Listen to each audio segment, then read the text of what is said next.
Take a look at this train. This train took about 2.5 minutes to pass me along the Humboldt River in the Nevada desert. I'll save you the math problem. At 50 miles an hour, that works out to 2 miles. And that's not even the largest train in the US. The typical American freight train stretches about 1 mile, 5,300 feet. Some of the longest can stretch up to 3 miles, the length of 750 elephants lined up trunk to tail.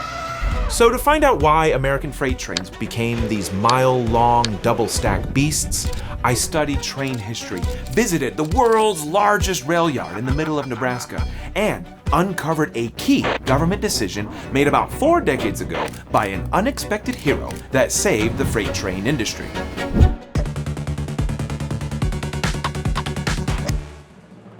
There is no better place to see the might of American freight than here.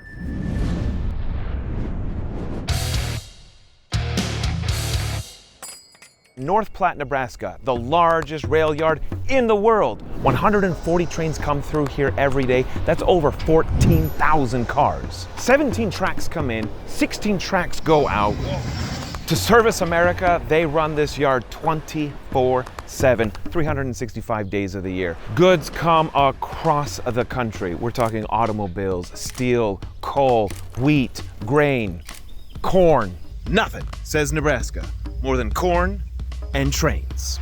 This yard connects trains to the larger system of tracks strewn across the US. The US boasts about 92,000 miles of track. That's more than Russia and more than China. More tracks means the US railroads can reach more customers directly, from the Midwest grain silos to Texas oil refineries to California ports. It gives them the ability to reroute around bottlenecks when weather or congestion strikes, and it allows corridors to specialize in regions: coal in Wyoming, containers in the coasts, and automobiles in Michigan.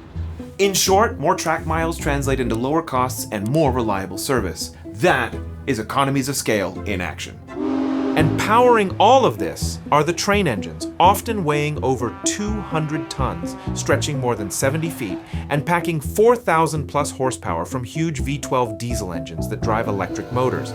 And some trains don't just run with one. You'll see 2, 3, sometimes 4 locomotives spread through the train, all controlled from a single cab. But hold on! America's freight trains used to be a mess, and what saved them broke one of the most fundamental rules you think you may know about economics. Let me explain. By the 1970s, decades of outdated regulations collided with new competition from trucks, highways, and planes that was crippling rail.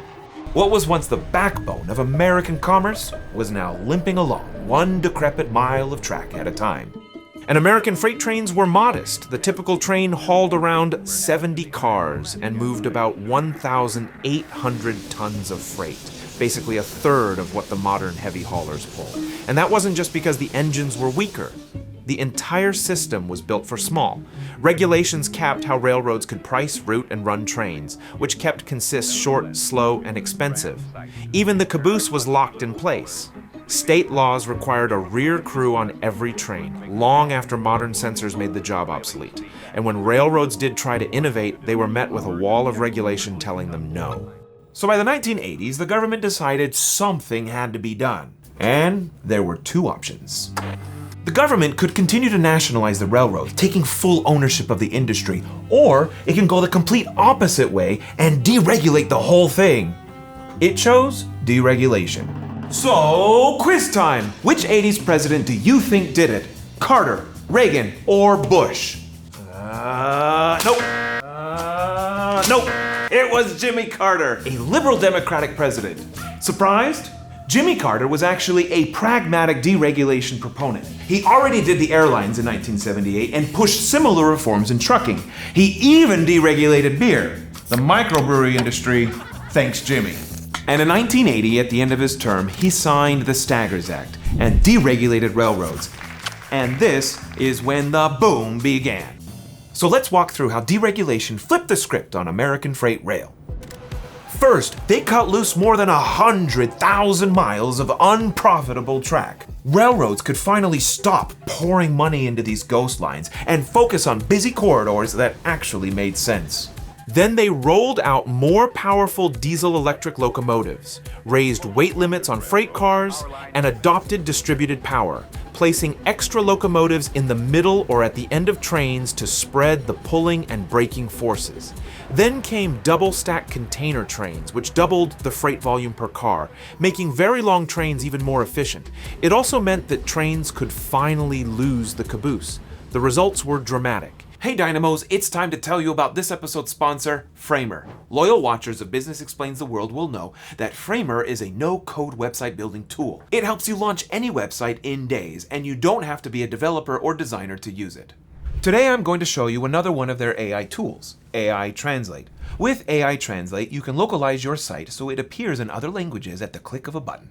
Do you know the next most popular language for Business Explains the World viewers after English? German! So let's translate our site for our German viewers. We click the globe here and add German as our locale. Then we click Translate and it translates the page.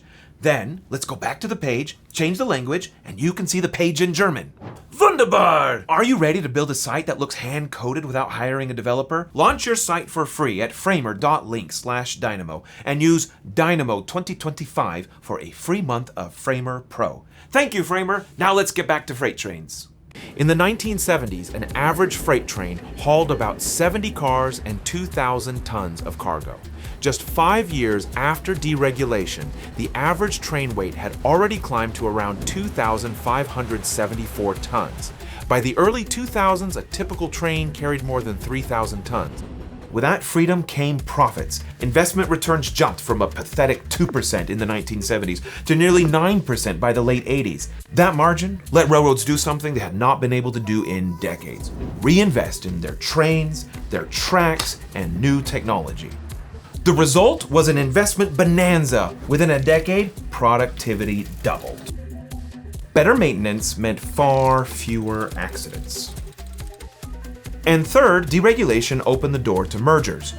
In 1980, there were 33 Class 1 railroads. Today, there's only 7. But now, in 2025, the consolidation story might not even be over. Union Pacific, which operates Bailey Yard in much of the West, and Norfolk Southern, which runs lines up and down the East Coast, are pushing to merge. If approved, this would create the first truly transcontinental railroad company in U.S. history. And as you've seen with the mergers after deregulation, bigger networks could mean fewer handoffs, faster shipments, and even lower costs. And if Union Pacific and Norfolk Southern succeed, it would almost certainly trigger BNSF and CSX to do some kind of merger as well. But wait, are we really sure this is a good thing? 4 companies would now control nearly the entire national rail network. This is kind of sounding like a cartel in everything but name. Well, I know it's counterintuitive to everything you've been taught about competition, but there is an economic logic for why fewer competitors can actually make some systems work better. Follow me here. Conventional wisdom dictates that consolidated competition is bad and monopolies are evil. But what if, in this case, they weren't? Economists have a name for it: a Bertrand duopoly. It's a weird case where you only need 2 firms for prices to drop to competitive levels. Think about 2 street vendors trying to sell you their mangoes. You walk up to the booths. If one vendor offers you one for $3, the other one knows you'll buy theirs for $2.99. Buyers pick the cheaper one. The result? Each firm has a constant urge to undercut the other by a penny. But that can't go on forever. So they undercut each other until the price equals the cost of doing business. Bertrand duopolies only need 2 firms to get to the competitive price. That's how American trains became the 3-mile titans tearing across the plains. But size alone won't carry them into the future.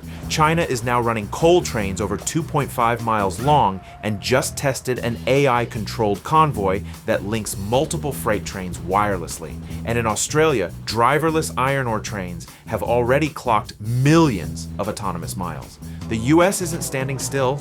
Railroads are testing cabless locomotives, remote-operated engines, and AI throttle systems that can drive trains for hours without a human touching the controls. The urgency for rail to consolidate is coming from its biggest competitor, trucking.